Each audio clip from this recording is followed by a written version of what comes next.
Good morning. कैसे हैं? I hope आप लोग अच्छे होंगे, स्वस्थ रहिए, मस्त रहिए। मेरा छोटा सा प्यारा सा ब्लॉग देखिए, लाइक कमेंट, चैनल को सब्सक्राइब कीजिए। आज है तीसरा दिन नवरात्र का और आप सभी को हैप्पी नवरात्र फिर से एक बार।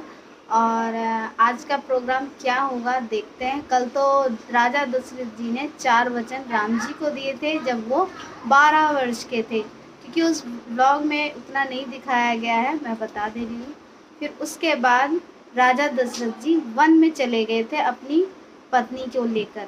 तो आज उसके आगे क्या होगा क्या नहीं होगा, जैसा भी होगा रामलीला में आपको दिखाती हूँ।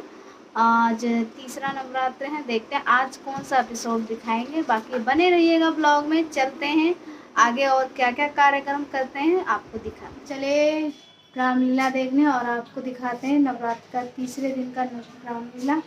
कितनी भीड़ है, क्या हुआ है, चलते हैं रामलीला में। और यहाँ पे हो चुका है रामलीला स्टार्ट।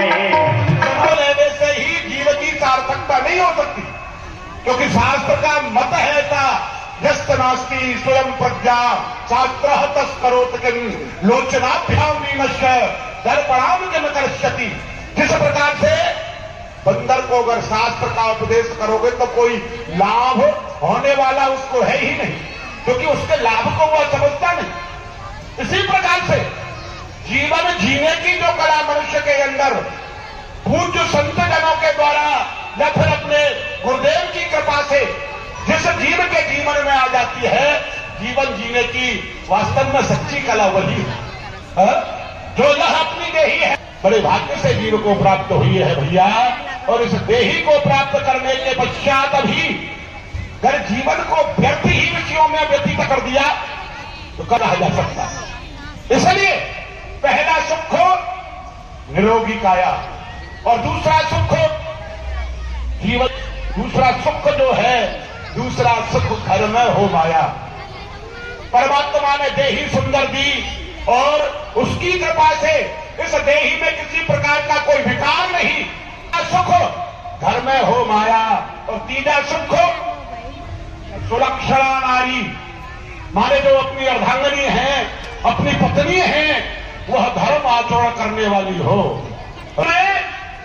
उसकी बहुत बड़ी आवश्यकता होती है। जिस ग्रह में सुलक्षणी स्त्री है ना, उस ग्रह के विषय में क्या कहा जाए। और चौथा सुख तो जीवन में, गृहस्थ जीवन में सबसे अधिक आवश्यक है, और वह सुख क्या है? चौथा सुख पुत्र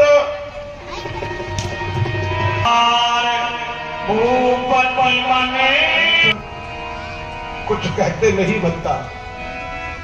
उस परमात्मा के दयावान हाथों का दिया हुआ यह राजमुकुट, यह राज परिवार नागरिक मेरे सम्मान में अपना मस्तक झुका करके खड़ा हो जाता है। परंतु सत्यता तो यह है भैया,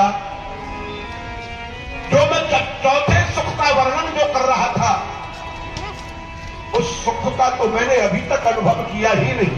अभी तक मैं वंचित हूं। क्यों?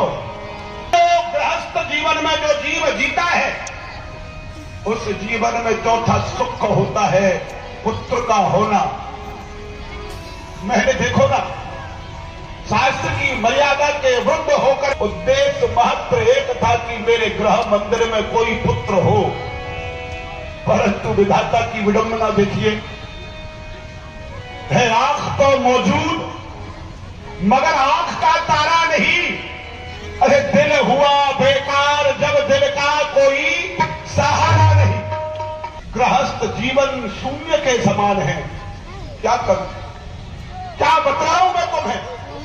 एक समय मैं किसी कार्य को लेकर के इंद्र के पास में थी। महाराज, आप जब अमरावती को जा रहे हो तो वहां से एक पार जाति का पुष्प लेकर के आना।